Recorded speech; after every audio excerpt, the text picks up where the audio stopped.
Hi, and welcome back to Completely Mental. I'm your host, Ben, and today I want to talk a little bit about relationships. Particularly, what do you do when your spouse is angry with you?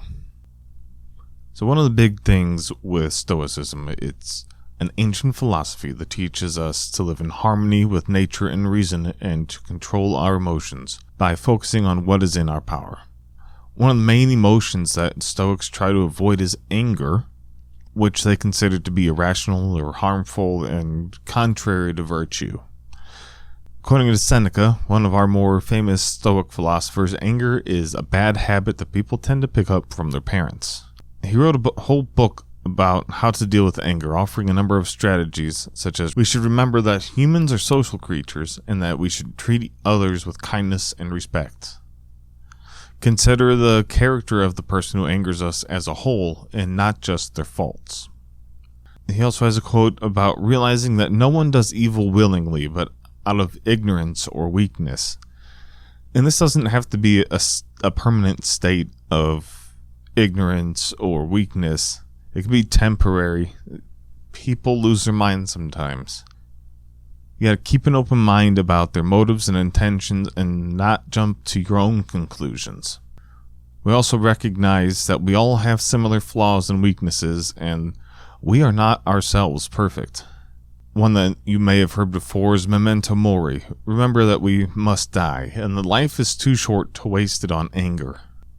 There's another similar quote called memento homo. It means remember you're human. It reminds us that we have faults, that we make mistakes, we are not perfect. It's said that Marcus Aurelius was followed around with a man during his triumphs just to whisper in his ear, memento homo. Remember, you're human. It's a grounding technique. We also seek to understand that it is our own opinions that anger us, not the things themselves, and we can change our perspectives. So if we're dealing with an angry spouse, an angry partner, or maybe you're the angry one, take a step back.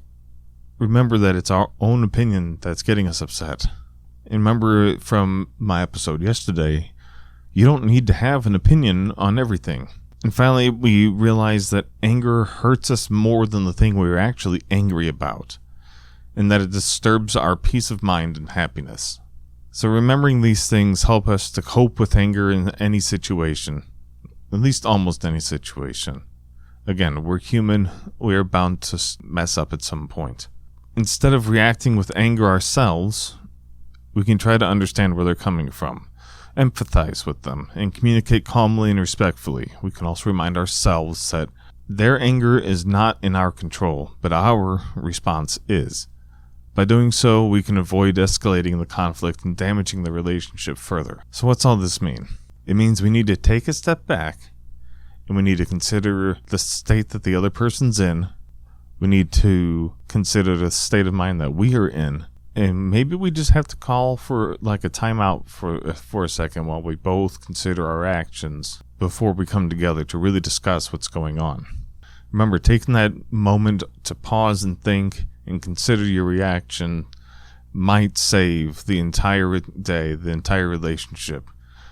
You don't want to just react from the gut all the time. It might feel good for a few seconds, but once you realize that you've said something completely out of line, you will feel like crap, and it can really ruin the other person's trust and respect for you. In dealing with an angry spouse, it's a little harder, because where do you go? Right? You're both most likely in a house. The same house at that. You might even share a car, so you can't just both go for a drive. You should each have a section of the house that is largely yours. I have a section of the basement carved out for me. I've got my desk, my computer. I can play games. I can do this.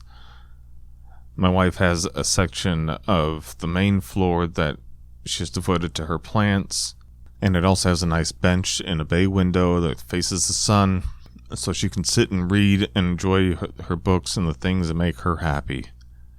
These are the places that we really retreat to when it comes time for, not when it comes time for an argument, but when we're trying to cool down from an argument or trying to avoid having an argument and want to come up with a way to speak nicely, for lack of a better term.